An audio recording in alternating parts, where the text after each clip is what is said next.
Blouse ఎలా cut చేసుకోవాలో చూద్దాము. దానికోసము లైనింగ్ని ఓపెన్ రెండు మనకు ఆపోజిట్లో క్లోజ్ అనేది మన వైపు ఉండేలాగా చూసుకోవాలి.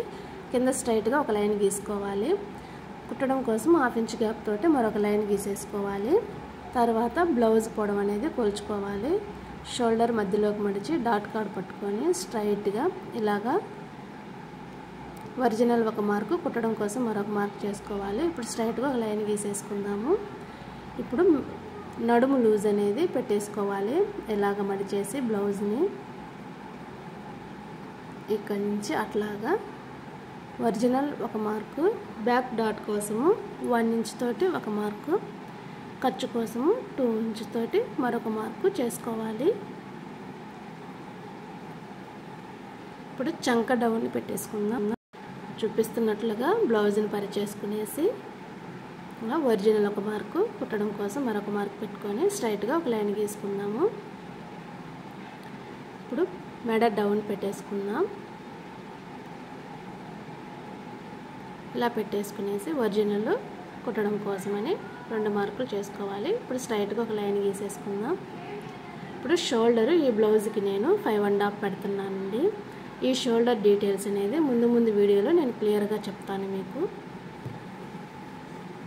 మెడ కోసం 2.5 పెట్టేసినాను. ఇక్కడైతే రౌండ్ బాగా రావడం కోసం అని చెప్పేసి నేను 3 ఇంచెస్ 1/2 ఇంచ్ ఎక్స్ట్రా పెట్టేసుకునేసి ఇట్లాగా రౌండ్ షేప్ ఇచ్చుకునేసినాను.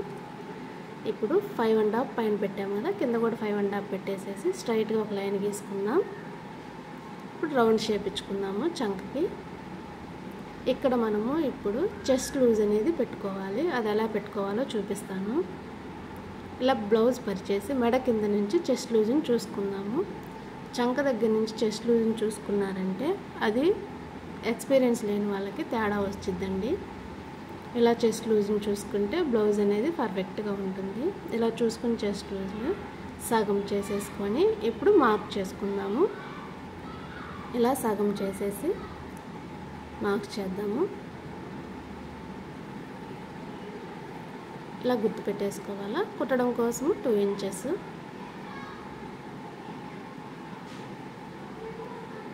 ఇప్పుడు మనం చెస్ట్ లూజ్ అనేది చంక రౌండ్ తోటి మ్యాచ్ అవ్వాలి. కుట్టడం కోసం వదిలేసి ఈ చంక రౌండ్ని మనం కొలుచుకుంటే 2 ఒకే చోటకు వచ్చేస్తే కరెక్ట్గా చంక రౌండ్ అనేది సరిపోతుందని అర్థము.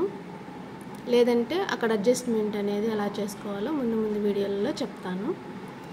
ఇట్లా మెడ అనేది జారిపోకుండా ఉండటానికి ఒక 2 పాయింట్లు కిందకి అలా మార్క్ చేసుకొని ఇట్లా లైన్ గీసుకోవాలండి. ఇంకంతే. బ్లౌజ్ అనేది బ్యాక్ పార్ట్ డ్రాయింగ్ అయితే అయిపోయింది. ఇంక కట్ చేసుకోవటమే. రేపు నెక్స్ట్ వీడియోలో నేను ఫ్రంట్ పార్ట్ హ్యాండ్స్ ఎలా కట్ చేసుకోవాలో చూపిస్తాను. బాయ్.